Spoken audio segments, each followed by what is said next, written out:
नमस्कार साथियों, मैं हूं सुदेश कुमार और आज हम फिर से एक वीडियो लेकर आए हैं। साथियों, तिरछी बात चैनल में आपका स्वागत है। हमारे चैनल का नाम है तिरछी बात। और साथियों, हम यहां पे कुछ प्रश्न लेकर आते हैं जो प्रश्न समाज हित में और राष्ट्र हित में और जनहित में ज़रूरी होते हैं, और उन प्रश्नों के ऊपर हम दोनों मिलकर यहाँ पे चर्चा करते हैं। और मेरे साथ रहते हैं अजीत मास्टर जी।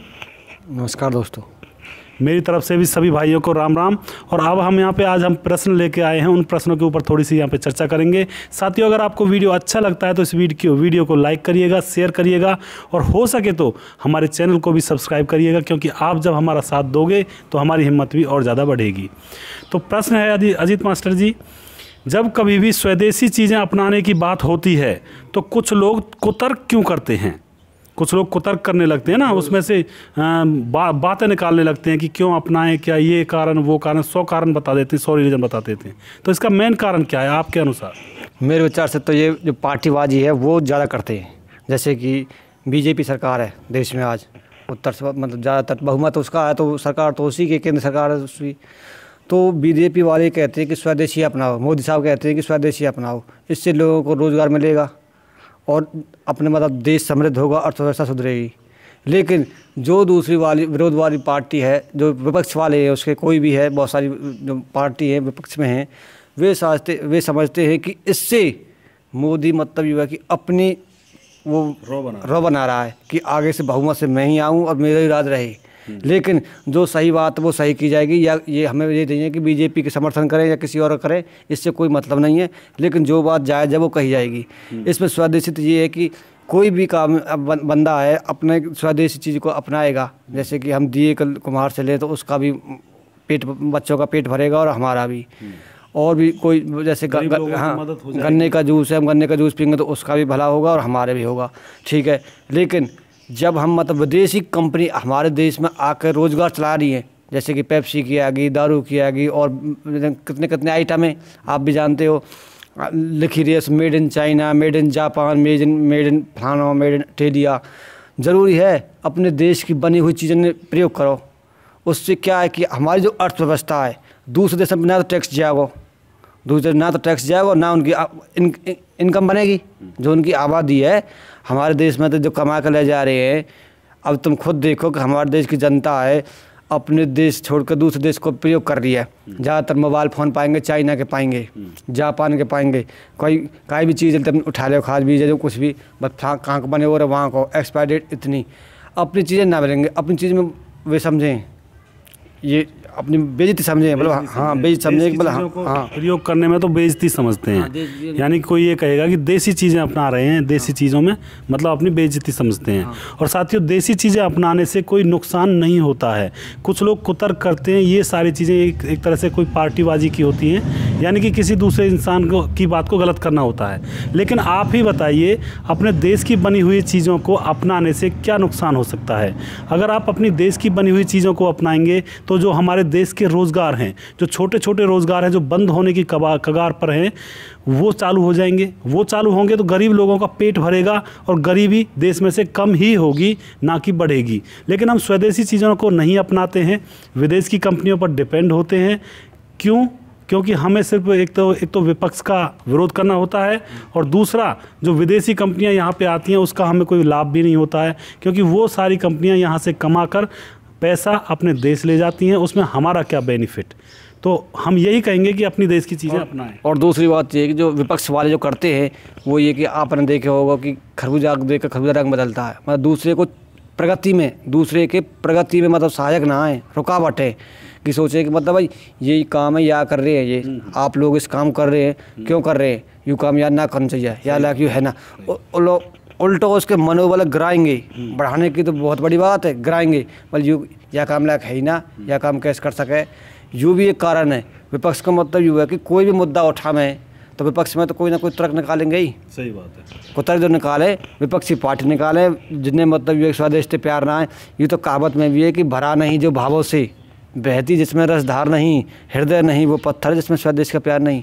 हमें स्वदेशी अपनाना चाहिए, स्वदेशी चीज़ें अपनाएंगे, स्वादिष्ट प्यार होगा, लोगों ने रोज़गार मिलेगा, तो ज़रूरी है कि विदेश चीज़ें कोई इस्तेमाल करें। बहुत बढ़िया बात। अपने देश में भी जो चीज़ है, अपने लोगों की अर्थव्यवस्था अपनी सुधरेगी, अपने देश में तो गरीबी भगेगी, जो विकासशील देश है हमारा विकसित देश बनेगा, संपूर्ण होगा, अपने पर डिपेंड रहेंगे। कितने फ़ायदा हैं, कौन कर रहा है ये, मतलब विदेशी मत अपनाओ, ये वे कर रहे हैं जिनने मतलब ये है कि अपने देश से प्यार ना है। जानते वो भी हैं कि देसी चीज़ें अपनाने से हमें फ़ायदा है, लेकिन वो मानते नहीं हैं। जानते हैं वो लोग भी जो विरोध करते हैं कि देसी चीज़ें मत अपनाओ, लेकिन वो विरोध करते हैं सिर्फ विरोध के कारण ही। हमारे देश में रहकर हमारे देश की बुराई कर रहे हैं, इससे बड़ा गद्दार और कौन होगा। मैं ये इतना कह रहा हूँ, हमारे देश में दूसरे देश के झंडा भी लगाए जा रहे हैं, नारे भी लगाए जा रहे हैं, क्या वे स्वदेशी हैं? वो ये कह करे वे अपने बाप की औलाद ना है, जो मतलब जा हड्डिया में खा रहे, वाई में छेद कर रहे हैं, उनके दाई गद्दार तुमको कोई ना दिखो। और बात तो भाई ये बात वही कर रहे हैं जो मतलब ये गद्दार है, जो देश के गद्दार है, जिन्हें स्वदेश से प्यार ना आए, अपने हिंदुस्तान से प्यार ना आए, वही होगा स्वदेशी होगा।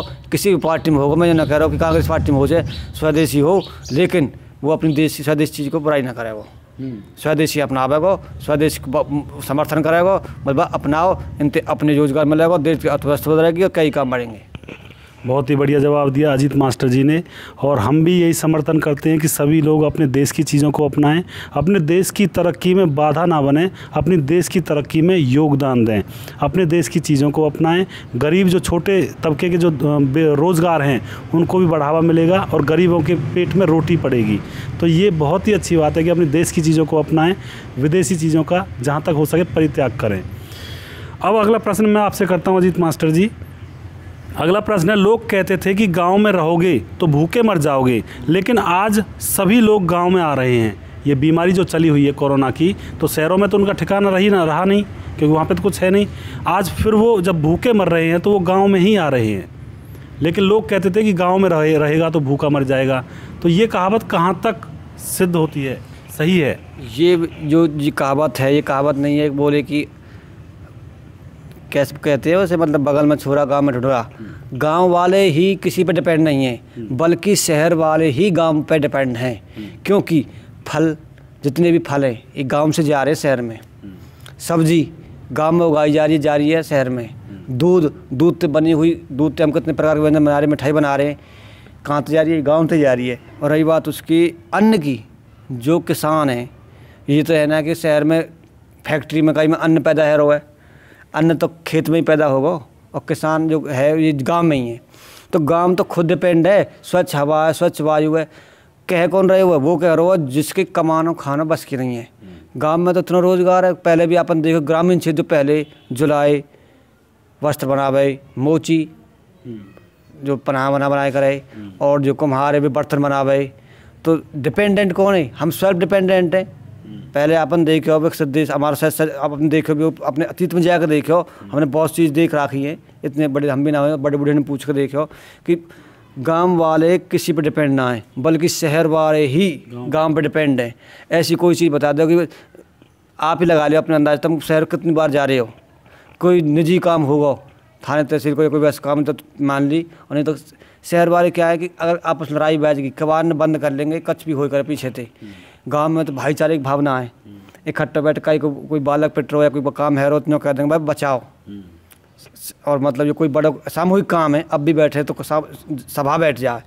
शहर में क्या है? शहर में तो अपने अपने कबाड़ बंद कर लें, और अपनी अपनी खिचड़ी, अपने ढपली, अपना राग, अपनी खिचड़ी सब अलग पका में।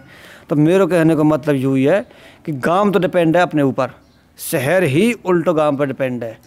ऐसा कहने वाला कौन है? जैसे कि कोई बालक खाना कमा रहा ना बस की, जब पढ़ना देखना बस की ना कहे तब पढ़ ले तू, गांव में तो शारीरिक मेहनत बस की ना तेरी, तू गांव में छोड़ कर शहर चले जाइयो। तू गांव में रहेगा, तू तो भूखा, गांव में रहेगा भूखा मर जाएगा, शहर में पढ़ेगा लिखेगा कैसे अफसर बन जाएगा। लेकिन उन्हें जो ना दिख रही कि जो खाने की चीज़ है, जितनी व्यंजन है अन्न से बन रहे हैं, और अन्न खेत में किसान बना रहा है, पका रहा है। तो और जितनी फलें, सब्जियाँ, मिठाइयाँ, दूध है, सब डिपेंड है, स्वच्छ हवा है।